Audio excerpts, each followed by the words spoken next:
tujuan dari kegiatan ini ya, kan memang masyarakat masih banyak ya buang sampah sembarangan sampai ke badan air sekalipun, termasuk di Sungai Ciliwung ini. Jadi kita mau lihat sih sebenarnya seberapa parah sampah di Sungai Ciliwung ini, terus coba juga apa aja bagian-bagian dari sampah tersebut tuh jenis-jenisnya apa aja gitu.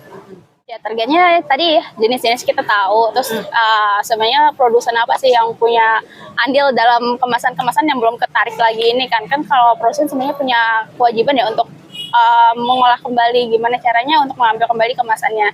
Tapi kan pada kenyataannya sampai ke badan air. Kita mau data juga itu seberapa banyak, dan kita ingin mendorong supaya produsen itu memikirkan kembali gimana sih masalah sampah plastik ini, gimana caranya untuk kemasan mereka, entah itu upsizing atau circular economy atau sebagainya.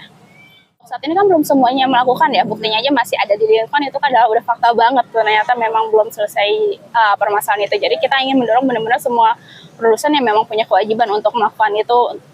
Terus juga selain itu juga pemerintah juga memberikan infrastruktur untuk pemilahannya.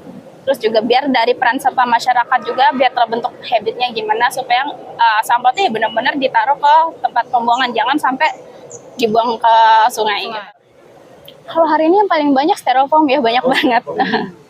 Sampah organik sih, kebetulan kalau di sini banyak sampah organik, termasuk tadi ada bangkai juga. Cukup banyak, dari AMDK juga ada sekarung lebih ya. Tapi dari kemasan yang botol, bukan yang besar, air minum kemasan. Oh iya, kita kan memang punya concern yang sama ya. Sebenarnya kita bekerja sama CSWM, memang concernnya juga di sampah. Terus kita berpikir, wah ini banyak banget masalah sampah termasuk di Sungai Ciliwung, jadi kita kolaborasi. Terus kemudian kita buka open recruitment juga untuk relawan bagi mahasiswa UI, dan ada juga mahasiswa yang selain UI juga ikut bergabung di hari ini.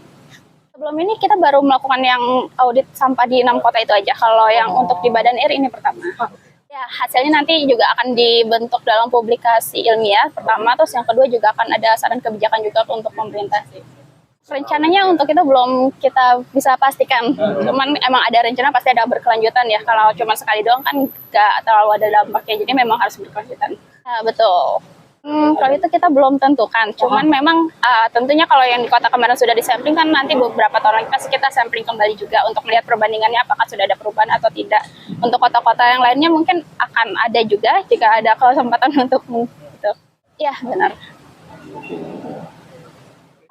Sebenarnya tiga-tiganya harus berjalan ya, karena memang kalau cuma salah satu sepertinya nggak akan menyelesaikan masalah sampah yang kompleks. Jadi memang tiga-tiganya harus berjalan bersama, baik kesadaran masyarakat, dari produsen juga membuat desain ulang dan cara pengambilan kembali, dan dari pemerintah juga harus menyediakan infrastrukturnya sih. Kalau dipilih salah satu mungkin agak tricky ya, karena memang semuanya pasti ya, seperti masyarakat juga masih punya kebiasaan daripada bayar sampah bulanan malah sambil jalan bekerja lempar uang, itu salah banget. Terus dari perusahaan juga tidak memberikan sistemnya, padahal sistem dari perusahaan pasti yang paling mudah untuk membuat sistem itu, karena mereka punya kekuatan lah, power untuk itu.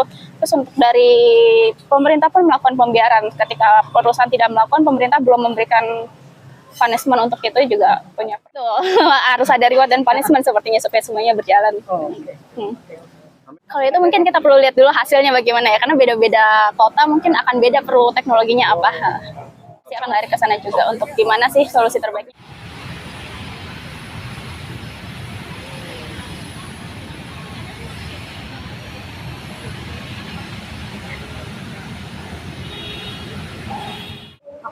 Baik, perkenalkan dulu, saya Astrid Fiardila Dahlan sebagai dosen di Teknik Lingkungan Universitas Indonesia Fakultas Teknik. Untuk kegiatan hari ini merupakan kegiatan bersama dari CSWM atau Center Sustainability and Waste Management di Universitas Indonesia, bekerja sama dengan Net Zero dan juga komunitas peduli Ciliwung, seperti itu Bapak Ibu. Jadi hari ini adalah salah satu kegiatan kita adalah pemilahan sampah. Jadi kita melihat sampah yang ada di sungai ini seberapa banyak. Dan tidak hanya di titik Manggarai ya, jadi ada beberapa titik kegiatan hari ini kita lihat sampah itu yang ada di sungai itu ada apa saja gitu ya. Jadi kita lihat bersama tadi pemilahan sudah dilakukan, itu kurang lebih sebenarnya yang paling banyak tetap di organik Bapak Ibu. Ya, organiknya tetap masih banyak, dan kalau persen mungkin kita belum ngitung total semua ya Bu ya, tapi kayaknya masih more or less 40-50 tadi masih ada organik gitu yang kita pilah. Dan selanjutnya tetap yang kedua tuh sama plastik. Jadi mau lihat sungai atau TPA mungkin ya, sama yang keduanya adalah plastik seperti itu Bapak Ibu. Plastiknya juga kita lihat, tadi ada dua sebenarnya yang kita lihat dari mungkin dari secara umum dulu ya, saya nggak bisa bicara dalam bentuk berat. Jadi yang paling banyak itu ada dua tadi, kresek atau plastik single layer ya kita biasa bilang atau sekali pakai, dan yang kedua adalah styrofoam. Jadi tadi kita juga banyak menemukan styrofoam. Seperti itu secara generalnya. Oh, oke. Ya, jadi kegiatan yang kami lakukan kali ini itu memang adalah untuk penelitian. Jadi kami akan mempublikasikan apa yang kita temukan sampah yang hari ini ya di 6 titik di kawasan Sungai Ciliwung ini. Di mana aja? 6 titik ini ada di daerah Bogor ada 2, di Depok ada 1, di Jakarta ini ada 3 ya, Manggarai, Ancol, sama satu lagi di pintu air ya, saya lupa di daerah ya benar. Kita lihat Bapak Ibu sebenarnya plastik tuh bukan hanya plastik ya, sampahnya itu seberapa banyak sih di 6 titik sungai ini. Walaupun sudah punya ada pintu air, bilangnya sudah di trash boom, ada sudah ditutup lah, sudah diambil gitu ya setiap harinya, tapi ternyata sampai akhir juga masih ada di Ancol yang di dekat ke laut, ternyata masih ada yang terbuang seperti itu. Jadi makanya selain kegiatan sampling, kita juga melakukan interview ke warga-warga. Jadi gimana sih sebenarnya warga ini membuang sampahnya? Apakah mereka ya mau nggak sih warga jujur gitu ya ngomong apakah mereka membuang sampah, atau ternyata mungkin orang lain ya Bapak Ibu yang naik motor langsung buang gitu. Jadi itu yang ingin kita juga ketahui secara mendalam selain sampling, kita ada interview.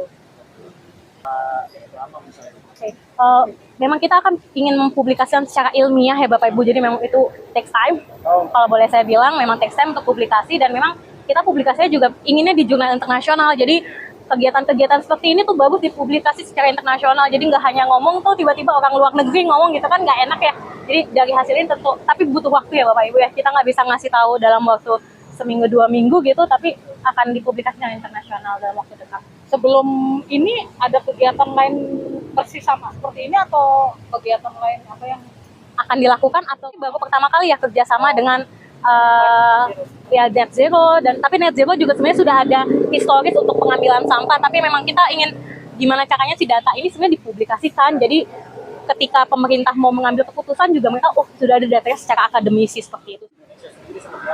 Oke, kalau ngomongin sampah memang balik lagi ke habit ya Bapak Ibu ya, kita tergantung manusianya lagi kayak gimana. Oke lah, mungkin mereka sudah bilang udah Bu, udah dibuang sampahnya gitu ya, tapi masih ada aja pasti perilaku kitanya sendiri ya. Mungkin saya juga belum yang sempurna kok Bapak Ibu, jadi memang butuh waktu lah bilangnya, setidaknya mengumpulkan sampah dulu. Belum, yang paling baik sebenarnya adalah pemilahan di rumah tangga seperti itu. Tapi memang untuk Indonesia Jepang sangat beda ya Bapak, kita tinggal di tropis gitu Bapak Ibu, kita punya beragam orangnya, sangat beragam latar belakang, budaya, jadi memang kita nggak bisa nih langsung ujuk-ujuk gitu kalau boleh saya bahasanya ngambil gitu teknologinya Jepang, orangnya beda, perilakunya, makanya approaching-nya memang di Indonesia nggak bisa kayak Jepang langsung kasih teknologi, tapi approach sosialnya harus jalan.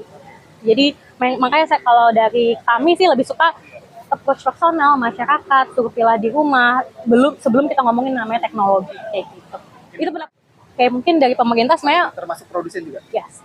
Jadi memang di saat ini juga sebenarnya dari pemerintah sudah membuat ya peraturan sudah sangat banyak Bapak Ibu, peraturan sampah, apalagi terutama untuk produsen juga sudah ada IPR ya, Permen LHK 75 tahun 2019 seperti itu ya. Itu mungkin salah satu cara pemerintah untuk menekan juga produsen. Jadi kalau kita lihat tadi tuh banyak tuh sampah saset-saset akhirnya, atau styrofoam aja udah kepisah-pisah gitu kan, walaupun satu piecesnya udah yang kecil gitu tadi mahasiswa saya mendapatkan.